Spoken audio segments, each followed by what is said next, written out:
Ang bulong ay kumalat na, isa ang nais nila, isigaw ang nadarama. Pilipinas muling magsama-sama. Pilipinas, Duterte pa rin ang tunay na nagmamahal sa atin. Laban niya ay laban natin. Pilipinas, Duterte pa rin. Inang bayang minamahal, lagi kang ipagdarasal na muli kitang makita. Pilipinas, bangon, may pag-asa pa. Pilipinas, Duterte pa rin ang tunay na nagmamahal sa atin. Laban niya ay laban natin. Pilipinas, Duterte pa rin. Pilipinas, Duterte pa rin ang tunay na nagmamahal sa atin. Laban niya ay laban natin. Pilipinas, Duterte pa rin. Pilipinas, Duterte pa rin. Ang bulong ay kumalat na, isa ang nais nila, isigaw ang nadarama.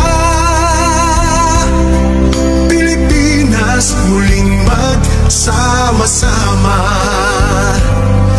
Pilipinas, Duterte pa rin ang tunay na nagmamahal sa atin.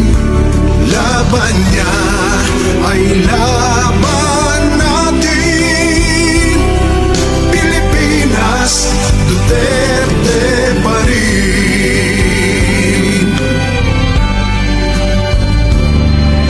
Inang bayang minamahal,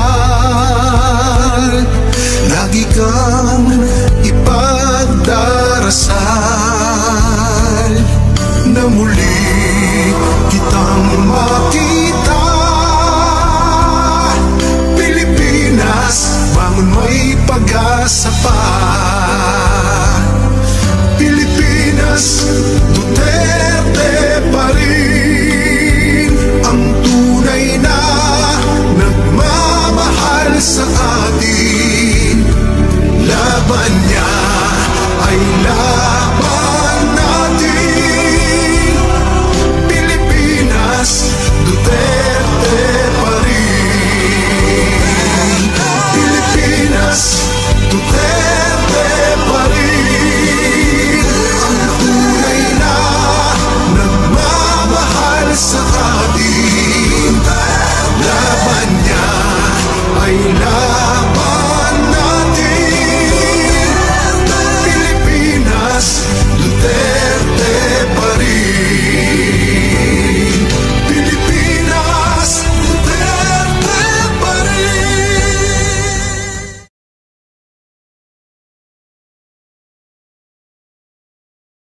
Okay? Ito yung i-share nyo muna ito para malaman ng maraming tao ang ating chika. Okay. I-share ninyo ito dahil halata nang nagsisinungaling si Bongbong Marcos. Lalong lumalala ang kanyang kasinungalingan dahil may ebidensya Hindi ito fake news. Kaya Claire Castro, tigilan mo na yung pagsisinungaling mo. Tigilan na sana ni Claire Castro ang kanyang pagsisinungaling at ni Bongbong Marcos. Okay, so sana yung mga sundalo at pulis makinig sa akin dahil niloko kayo ni Bongbong Marcos. Which is what's going to be revealed. And hindi ito fake news because this is based on evidence galing mismo sa ICC.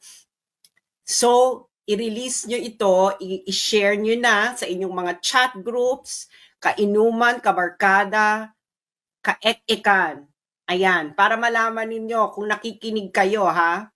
Kung nakikinig kayo, yung mga sundalo at pulis, sana nakikinig kayo. Hindi ba? Dahil niloloko na naman tayo ng ating commander in Coca-Cola. Ay, nako. Okay. So, ano ba tong sinasasabihin ko ngayon? Okay. Bibigyan ko muna kayo ng konteksto. Okay. Eto. Naalala nyo tong sinabi ni BBM. Yan. Ang sabi niya, palakihin natin para makita nyo. Okay. Okay. So, ang sabi ni Bongbong Marcos, di ba kasi pinatanong siya, bakit mo sinurrender? Di ba, bakit mo sinurrender? Ang sabi ni Bongbong Marcos, Interpol asked for help and we obliged because we have commitment to the Interpol. We have to fulfill. Okay. If we don't do that, they will no longer help us with other cases involving Filipinos fugitives abroad. Okay. So, ang sabi niya, may request kasi yung Interpol Kaya, sinurrender. So, kaya sinurrender kasi may request yung Interpol. Kaya hindi natin ito ginawa, baka hindi na tayo tulungan ng Interpol sa mga fugitives abroad. Ganon, hindi ba? Ganon ang eksena ni Bongbong Marcos. Okay. Ano ngayon ang tunay na nangyari? Ano na ngayon ang tunay na nangyari? Siyempre, meron kasing, kalalabas lang ito kahapon. Okay, kahapon. To. Straight from the ICC website. Okay. Ayan, public redacted version of prosecution urgent application under Article 58 for a warrant of arrest against Rodrigo Roa Duterte. Kalalabas lang. So, yung warrant, nag-request ng warrant ang ICC, ang prosecutor ng ICC ng February 10, 2025. February 10, 2025, di ba? Okay. Bakit ganun sila ka-urgent ng February 10, 2025? Ang haba man ng investigation, no, di ba? Tapos biglang February 10, saka kayo nag-request ng warrant. Bakit? Bakit ka mo? Sabihin nyo muna, bakit? Sabihin mo muna kayong ganyan, bakit February 10, 2025 nag-request ng warrant? Everybody now, in your homes, sa mga offices, sigaw ang sambayanan. Bakit February 10, 2025, biglang nag-request ng warrant ang prosecutor ng ICC sa mga judges? May mga taga Mindanao dyan, nanonood ba kayo? Nanonood ba kayo? Ayan, ang dami na nagbabakit. Bakit? Ano to? Chicken bucket. Okay, so bubuksan na natin ang envelope. Ang di ba? Napaka-sneaky. Okay, nandito yan. Okay. Ito ang dahilan ng prosecutor kung bakit nag-request ng warrant of arrest ng February 10, 2025. Okay. Ang sabi sa mismong dokumento ng ICC, there is a realistic but time-limited possibility of securing Duterte's arrest. in the late 2024, the government of the Philippines publicly announced for the first time that it may execute an ICC arrest warrant. In late January 2025, the government publicly stated that it would execute an ICC arrest warrant if a request to do so is made through Interpol. Itong pinaka maganda dyan, yung redacted. Okay, ibig sabihin po ng redacted, confidential. Okay, 570, ayan confidential. Ito yung ano niya, may document confidential. Hindi nila nilagay kung ano. You know what, kung ano ito? In the context of this paragraph, it is the government communication to the ICC. Communication ni BBM sa prosecutor. Yes, because yung mga ganyang communications, they are confidential. Okay? Because they are diplomatic correspondence. That's why it is redacted. Sabi ng ICC, okay, so nakita niyo yung reason ng ICC, di ba? Public statement ng gobyerno ni Bongbong Marcos at ang suggestion noong January 2025 ni Bongbong Marcos ng gobyerno niya na i-execute namin ang ICC warrant. Basta i-request nyo lang via Interpol. Okay. Nagets nyo na. Nagets nyo na mga friends. Nagets nyo na. Kung nagets nyo na, madali namang magets, di ba? Di ba? Gets. Okay. Tapos, after nun, biglang may redacted. Di ba? Kasi kung public announcement yung redacted, hindi mo naman i-redact.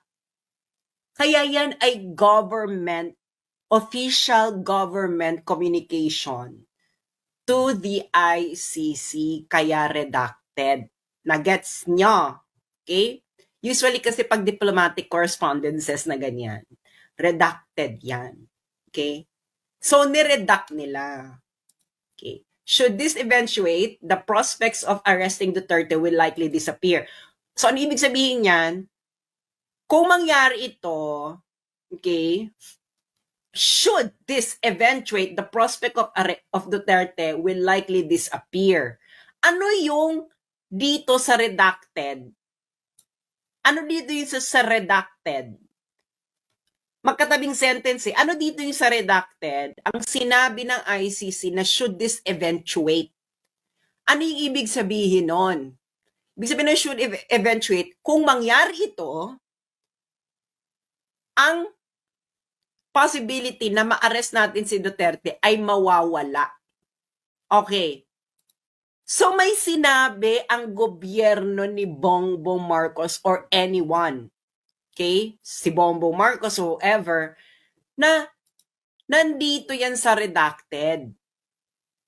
Ngayon nangamba ang ICC doon dito sa nakalagay sa redacted. Na kung mangyari yung nakalagay sa redacted, baka hindi na nila ma-arrest si Digong. Ano yung binalaan? Ano yung binalaan nyo sa ICC? Bongbong. Na kung mangyari yon, baka hindi na nila ma-arresto si Digong. Ano yan? Baka matanggal ka sa pwesto? Kaya, nangamba ang ICC na kung mawala ka sa pwesto, ay baka hindi na nila maaresto si Duterte. Nagets nyo na. Kaya, isang malaki na namang budolero ang ating commander in Coca-Cola. O, kayo nagbigay eh. O, kayo, February 10, 2025, nag-apply ng warrant urgent. Bakit urgent? Kasi, kaya urgent, Dahil nga, dito sa redacted, kung mangyari itong nakalagay dyan sa confidential information, baka hindi na raw maaresto si Digong. Ano kaya yun? Philippine government. So, you are actively nakikipagsabwatan kayo sa ICC. Okay? Yung sinabi mo, Bongbong,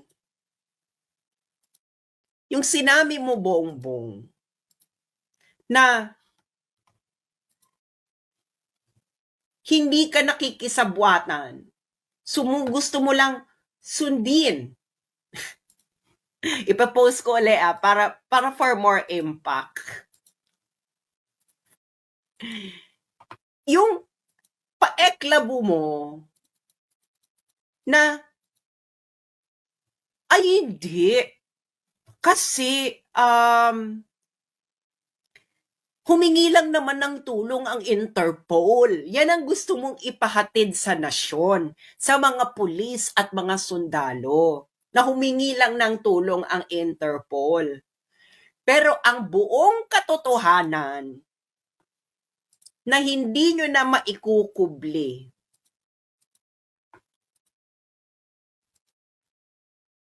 kayo ay actively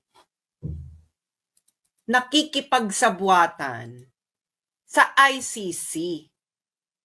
Oh, 'di ba? Interested ako dito kasi hindi ito marireveal kasi this is a confidential information. Itong sa redacted, okay? Kasi dahil sa redacted na 'yan sa official government communication sa ICC, nangamba ang ICC, ang prosecutor ng ICC. Naku, kung mangyari yung nakalagay sa redacted, baka hindi na natin maaresto si Duterte. Baka nga, nangangamba sila na baka mawala na sa pwesto si Bongbong. At yun yung nakalagay sa redacted, na maybe there is a possibility na mawawala ka, at kung mawala ka, mawawala na yung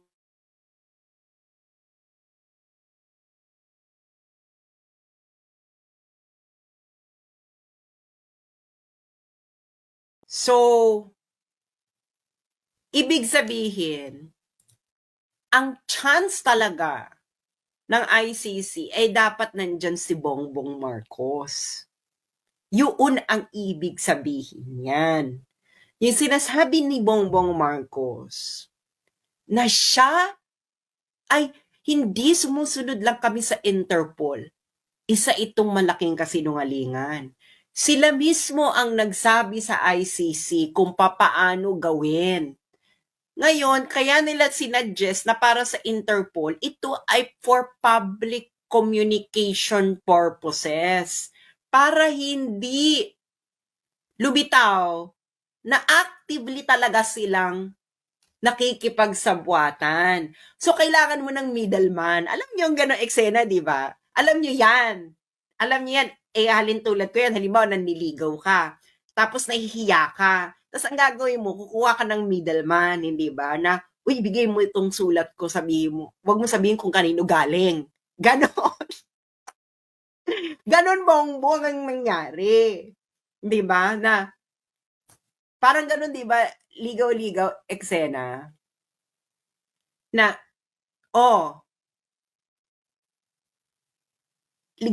bigay mo tong ko, yung, di ba kung may crush ka, di ba? Kung may crush ka, tapos nahihiya ka, ang gagawin mo, kukuha ka ng conduit or ng middleman. Sasabihin mo sa middleman na, uy, bigay mo sa kanya, pero wag mong sasabihin na galing sa akin. Ganon. So, ikaw, tigilan nyo na yung pagkukunwari. You actively participated. Kayo ang nagbigay. Kayo ang nagbigay ng way The best way, di ba? Ganito na lang, parang ganito yan eh. ICC, gusto na namin mawala si Digong dito sa eksena. Okay? Pero ganito gawin natin kasi baka baka masama sa panlasa kung talagang actively kaming lalabas na ipakukulong namin si Digong. Ganon. Kaya, sabi ng gobyerno ni Bongbong, i-execute namin ng warrant, pero padaanin niyo sa Interpol. Ganon. Di ba? Ganon, di ba? Oh, ganon ang nangyari. Hindi ba? Kung ano yung sinasabi ni Bongbong, yun din ang nakalagay dito sa ICC document na kaka-release lang kahapon. Na sumusunod lang naman kami sa Interpol. Gago ka ba? Bakit hindi ka susunod? Ikaw nga nag-suggest. Ang gobyerno mo nga ang nag-suggest. Ang gobyerno ni Bongbong Marcos ang nag-suggest sa ICC na padaanin niyo sa Interpol. Ngayon, si Bongbong, sasabihin niya sa nation, nag-request kasi ang Interpol eh. Gag si. Kaya mo tinupad yung request ng Interpol dahil ikaw ang nag-suggest na padaanin sa Interpol, na pag pinadaan sa Interpol, isi-serve ang warrant of arrest. Nag-gets yun na yung plot. Nung hindi pa lumalabas ang document, para siyang twist, di ba? Parang twist sa pelikula. Di ba? Yung parang twist sa pelikula. Nung isang araw, ang nakikita pa lang natin statement niya na, hindi, mga kababayan, nag-request kasi ang Interpol. Alam niyo naman, member tayo ng Interpol, kaya kailangan tayong sumunod. Otherwise, hindi nila tayo pagbibigyan. Biglang may plot twist. Kaya alam nyo, napansin ko kay Bongbong, ang pamilyang ito parating may plot twist. Kaya ako nasasabihin nila, huwag mo na kayo maniniwala, hintayin nyo muna yung plot twist. Para siyang girl, nanonood ba kayo mga Christopher Nolan films?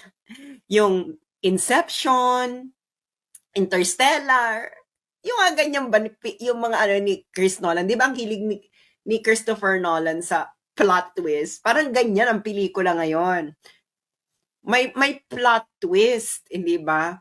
So, gobyerno mo, Bongbong, ang actively nagsasuggest sa ICC. At ito talaga interested ako dito sa redacted.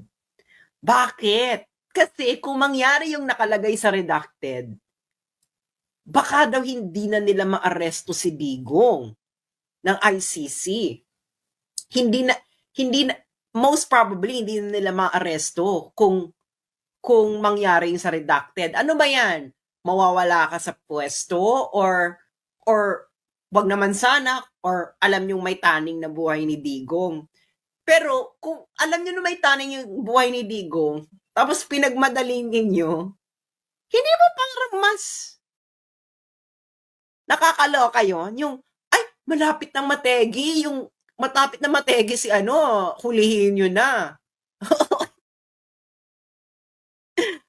Saan yun? Hindi ba?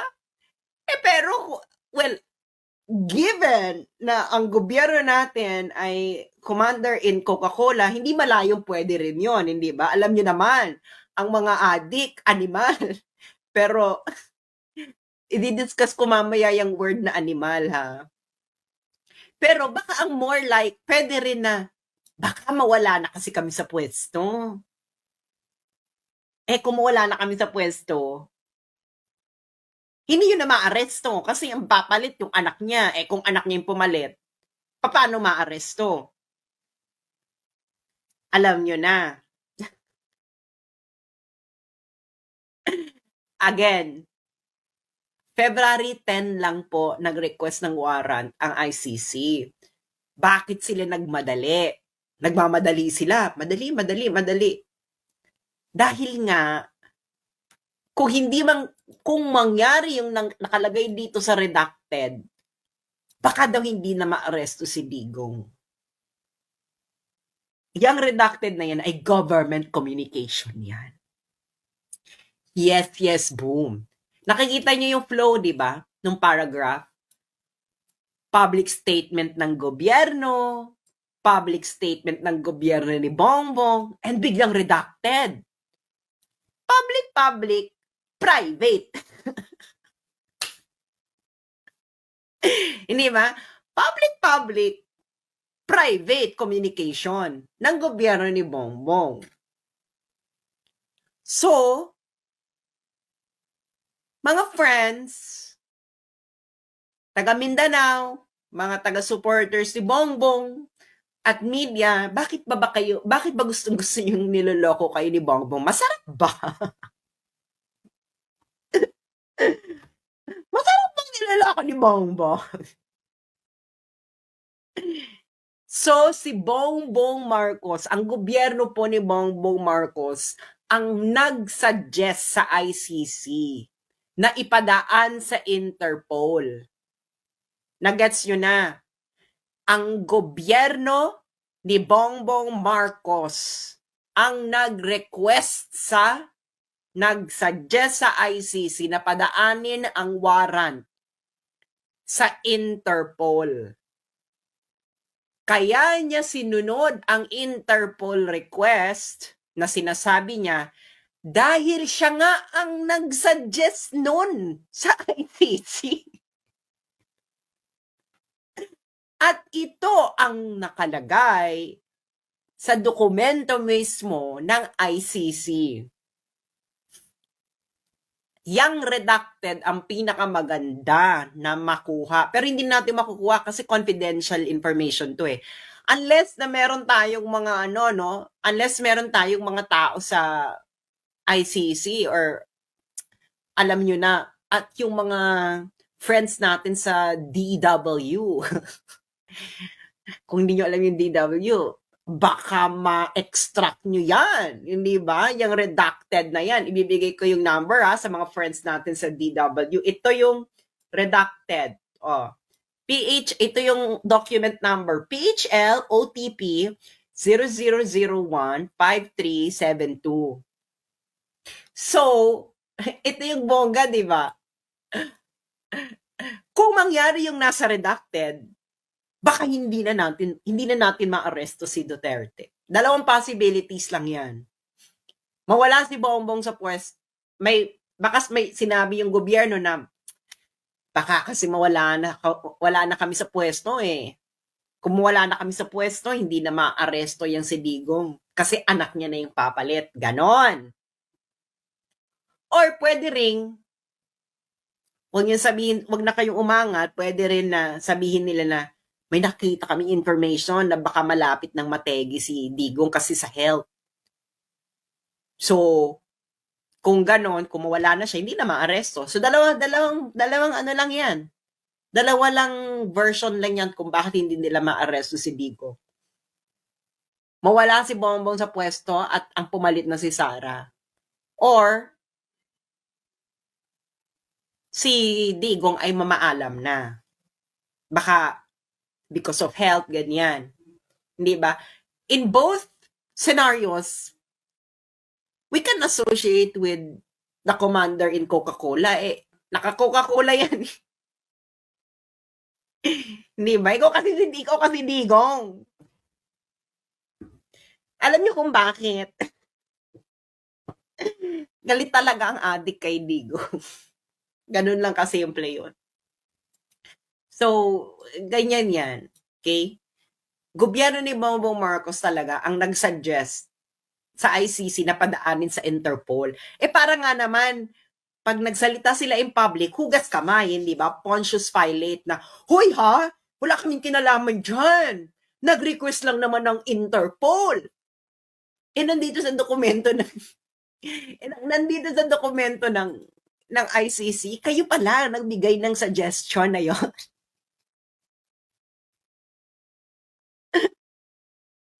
Di ba? Kuya, mga kababayan,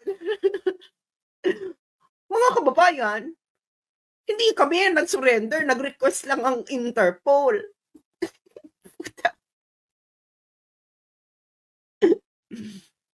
Kayo ang nag-suggest sa ICC kung anong gagawin. Ito talaga, excited ako sa redacted eh. Yung mga DW yung mga friends natin sa DW dyan baka mahalongkat nyo to.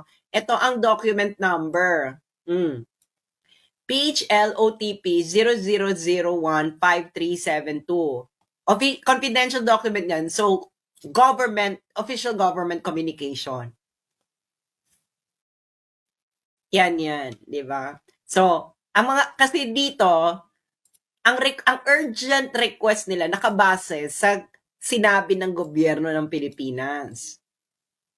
Noong 2024, noong 2025, and of course, before February 10, 2025. Pero ito redacted, confidential communication yan ng gobyerno. Na sinabi doon is, friends, alam naman nating pareho nating gustong mawala si Digong. Friends in ICC, gusto natin pareho mawala si Digong, ganyan. Gawin nyo na, nandito pa kami sa pwesto kasi baka mawala na kami. Diba? Kasi may namumuong intertropical convergence zones within Philippine Area of Responsibility. Baka pag nangyari yan, baka mawala na, hindi nyo na maaresto si Digong.